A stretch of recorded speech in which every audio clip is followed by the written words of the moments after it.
to Be Inspired from London Stock Exchange, where we talk to CEOs and senior leaders about their journey to IPO on our markets and what life is like as a quoted business in London. I'm Neil Shah, and I head business development for the tech sector at London Stock Exchange. I'm delighted to be joined by Romi Savova, co-founder and CEO of PensionBee. Romi, hello, how are you?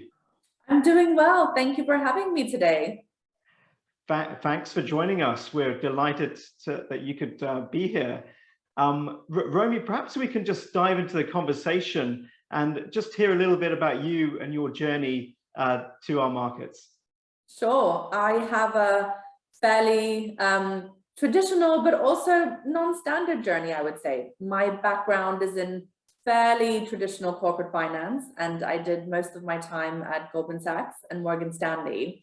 But I realized that the pensions market was broken in 2014 when I tried to move my own pension. The harrowing experience that I encountered inspired me to start PensionBee so that we could help millions of savers in the UK keep pensions simple and look forward to a happy retirement. So since 2014, we've been on an amazingly rapid growth journey, roughly doubling in size every year and helping hundreds of thousands of people take control of their retirement futures.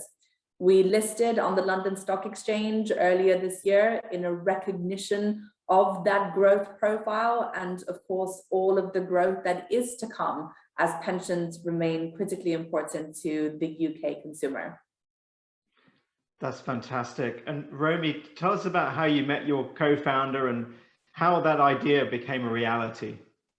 Through very traditional networking. And once you start talking to people about pensions, what you discover is that almost everybody has a horror story to tell, whether it's one or two pension pots that have been left behind, or whether it's simply a pension that you own and know very little about, including how much it costs or where it's invested. The journey at the start was one of discovery that many of us face the same issues, and it was certainly the same for me and Jonathan. So it was quite easy to start working together. I focus a lot on the financial side and he focuses on the technology side, and we knew that by combining those two things together, we would have a very powerful answer for our customers.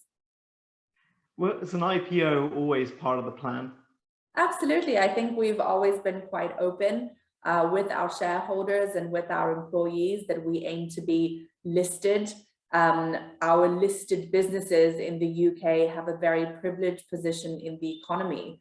We are very much at the forefront of transparency and the way that business should be done. And I think especially in financial services, customers expect that from the brands that they invest with. And you chose the high growth segment with a lower free float.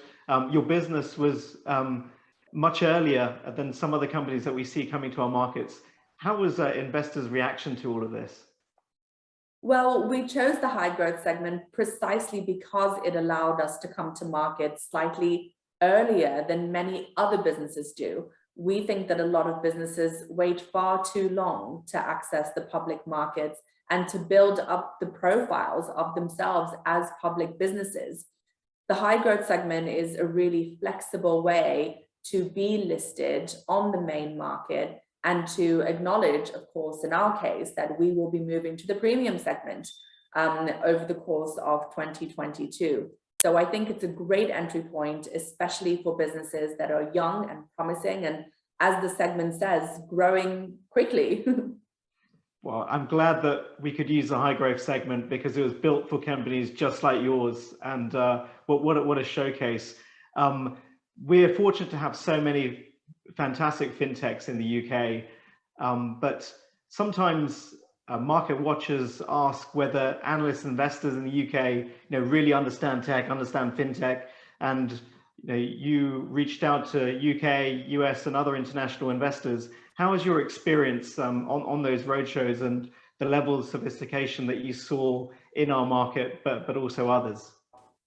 Well, we had an enormous level of demand for our IPO from across the world.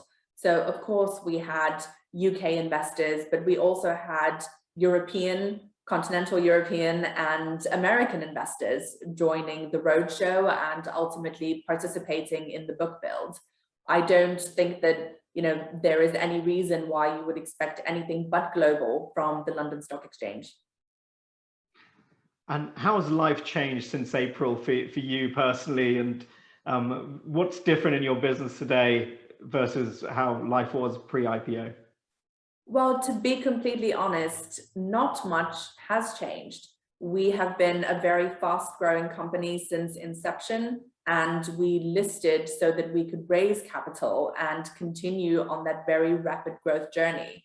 And so far, so good. We've delivered on what we said we would do, and we have huge scope for further growth because there are so many millions of people impacted by their pensions. In many ways, we just remain focused on what we do really, really well, which is helping people with their pensions. And that hasn't changed. It's been the same before IPO, and it's been the same after IPO. On a personal basis, I love the fact that we have gotten this milestone done, that we are out in the public market, that we have a range of incredibly supportive shareholders, and that we know that our place in the UK economy is very much as a listed business. Romi, I think the UK leads on diversity and inclusion. And for me, it's been particularly inspiring to see you list your business in London. In fact, you're one of 3 female founders in the tech sector alone this year, which has been fantastic. And we've seen a number of CEOs from minority backgrounds as well. What advice would you give to others on the journey to IPO? I think the advice is to remain incredibly persistent about what you want to do and to make sure that you find shareholders who align and believe in your vision. For us, that was around helping people look forward to a happy retirement. And I think that that is something all of us can get behind. I think as long as you stay true to what you as a business are trying to do and your vision for what the company will ultimately achieve, I think you're quite likely to be successful. It takes a lot of hard work, but persistency is absolutely the key. You had the help of many fantastic advisors, but beyond those advisors, where can startups find help to scale their businesses in the UK and eventually list? We rely a lot on our board of directors, and we've had independent governance pretty much since inception. I think the role that a company's board of directors and management team play together is incredibly important in driving the strategy forward of the business.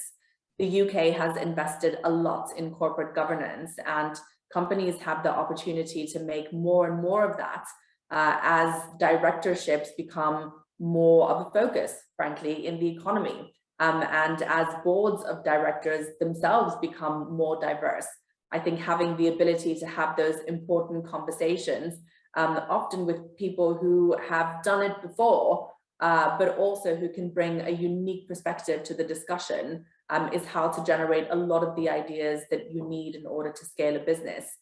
However, we also have to recognize that scaling comes down to execution. And so building the right kind of company culture within your business, and one that really values delivery and results, is of critical use and helps to foster the kind of environment where everybody feels happy that we've achieved things together. Romi, thanks so much. The final question for me is, what do you like to do when you're not running a public company?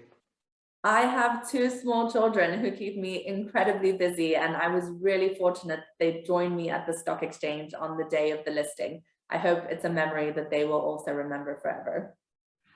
Your children were wonderfully well behaved. I wish mine was equally well behaved. Romi, I will be sure not to tell them that. Thanks so much for joining us today. Thanks for and having sharing me. your insights. Mm-hmm. Ladies and gentlemen, thank you very much for joining us today. You can find more videos like this on our digital content hub, Spark, at London Stock Exchange.